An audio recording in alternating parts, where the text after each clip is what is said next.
Para alguns, os cangaceiros eram como o Robin Hood, roubavam dos ricos para dar aos pobres.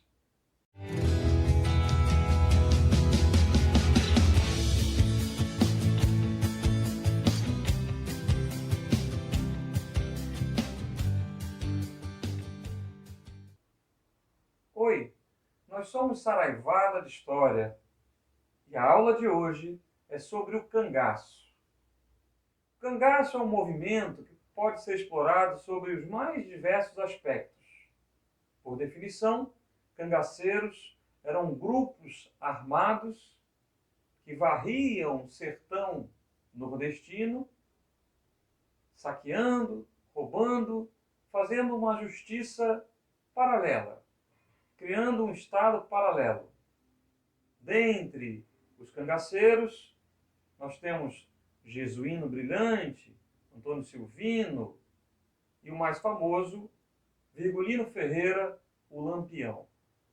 Interessante observar que esse fenômeno, típico da República Velha no Brasil, mas que já aparece no final do Segundo Reinado, esse fenômeno é um fenômeno que vai estar associado a uma série de questões que envolvem a política nacional. De certa forma, os cangaceiros reagem àquilo que eles consideram injustiças. Para alguns, os cangaceiros eram como o Robin Hood, roubavam dos ricos para dar aos pobres. Acho que a gente não pode ou não deve ir tão longe assim. Eles também cometiam atrocidades, ferravam pessoas na pele, como se ferra gado, violentavam mulheres, sequestravam, roubavam. De fato, o que existia na prática é uma série de abusos, de excessos, de violências. Mas, como diz o saudoso Chico Science na música, banditismo por pura maldade, banditismo por necessidade, banditismo por uma questão de classe. Então, talvez, dentro do contexto em que essas pessoas viviam, a forma que elas encontraram de fazer valer a sua vontade ou de sobreviver foi através do cangaço.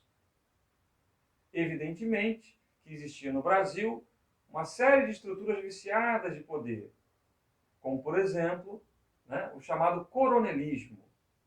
Coronel é um título que existia lá da época da Guarda Nacional, e que na República já não existia mais, mas permaneceu o hábito de tratar os grandes fazendeiros, os grandes latifundiários, os grandes políticos de coronel.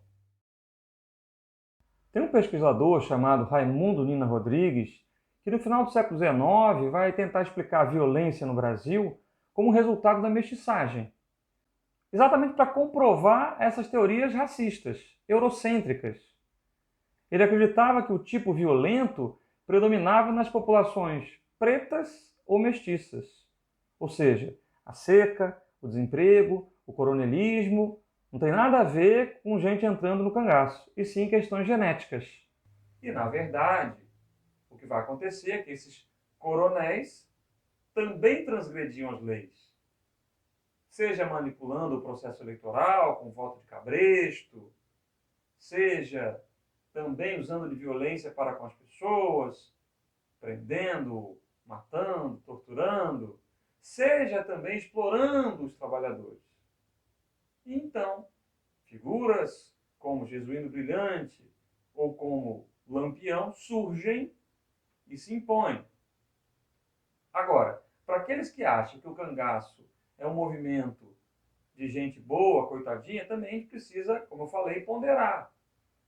Muitas vezes, eles eram aliados, eram protegidos de alguns coronéis. Não é um movimento elaborado, eles não lançaram manifestos, os cangaceiros simplesmente reagiam, montavam seus bandos e saíam fazendo a sua justiça.